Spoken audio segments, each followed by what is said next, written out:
Welcome back to the Rock Hall Debate, where we debate the 2025 Rock and Roll Hall of Fame nominees. In today's episode, Cyndi Lauper. And as always, our disclaimer at the top is these aren't necessarily our personal opinions or what we believe. This is just sort of a debate that we're having and laying out the facts and letting you kind of decide what you think. So please make sure to leave in the comments below if you agree or disagree and what you think. Do these artists deserve to get in or not? Today for Cyndi, Kevin is taking the pro side, as you can tell, because he has the green box around him. So Kev, take it away. Well, I tell you what, disclaimer out the window today because I am pro Cyndi Lauper. She is, to me, rock and roll, and she defined the 80s as much as Madonna did for women coming forward into the male dominated rock world. Madonna, overly sexual, pushing the boundaries that way. Cyndi Lauper, pushing it with a unique voice and becoming a cultural icon. Genre blending career, undeniable impact. So let's start with her debut album, She's So Unusual. 4 top 5 hits, which was unheard of at the time for a debut. Girls Just Want to Have Fun, probably one of the most iconic songs out of the 80s. If you say 80s music, it's one of the top 5 things that'll pop in someone's head. Lou Albino in the video is her dad. And then also on that album, He's So Unusual, Time After Time, which is probably one of the greatest ballads ever written. And then on top of all that, She Bop, which was about female masturbation. I mean, she just pushed everything, all the boundaries, but it wasn't just the hits. She had range. She had pop, she had rock, she had blues, she had Broadway stuff. She did the Kinky Boots thing. She won a Tony Award for Kinky Boots, which I know isn't rock and roll, but it just shows her longevity and how she continued to reinvent herself over and over and over. Lady Gaga, Pink, Katy Perry, all followed the same road that she paved. So she absolutely belongs in the Rock and Roll Hall of Fame.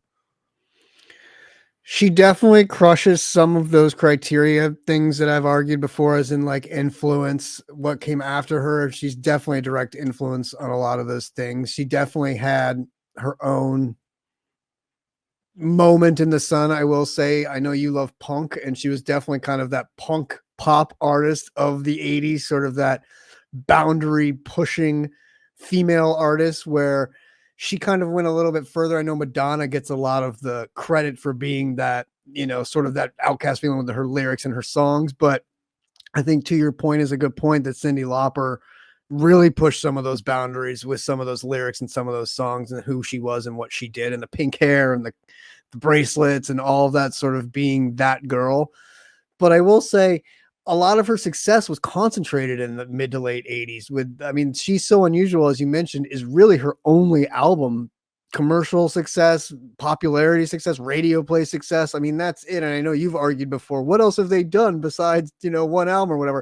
And I kind of feel like that's like that with her. Granted, that one album was spectacular and pushed all that forward, but it was just the one album. After that debut, she struggled to maintain that same level of commercial or critical success across kind of like the Black Crowes.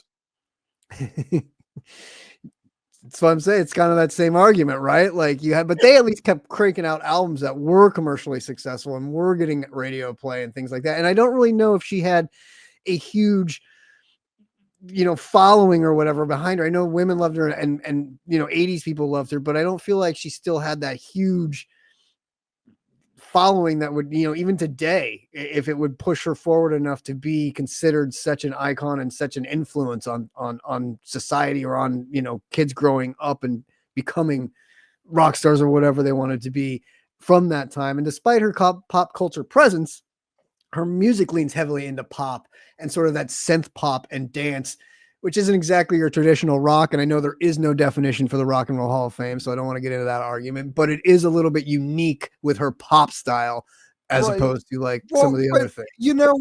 At some point, punk rock existed. And then there was, there was a cleave. It split into two things. You ended up with the hardcore punk, like out in Southern California, Circle Jerks and all that kind of thing.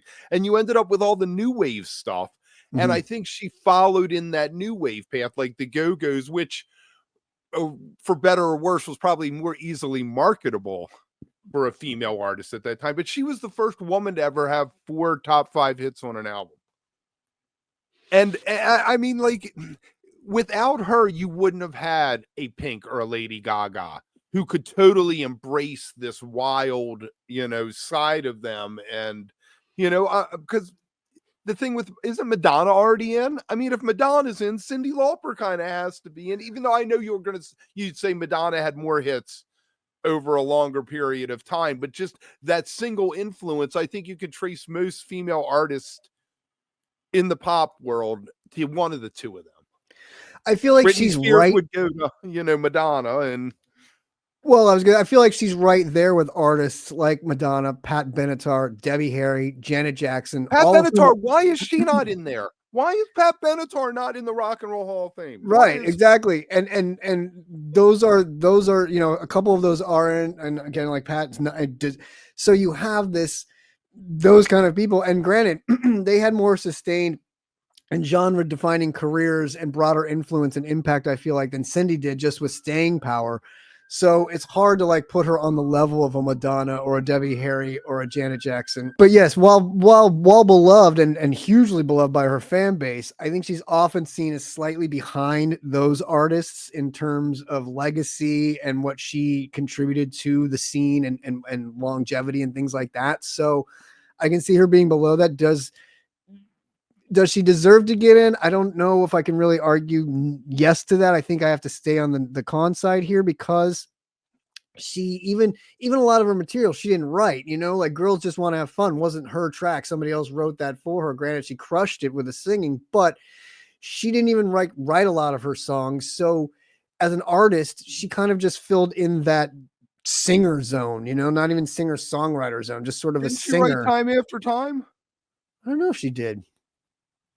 We'll have to look that I'll have up. to look that up. I don't know if she did or not. Hang on. That is a fantastic song. Just an incredible song.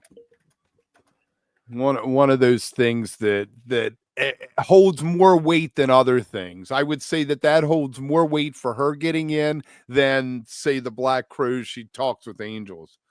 I will say, so Time After Time was co-written by Cyndi Lauper and Rob Hyman of the Hooters. There you go. Oh, nice.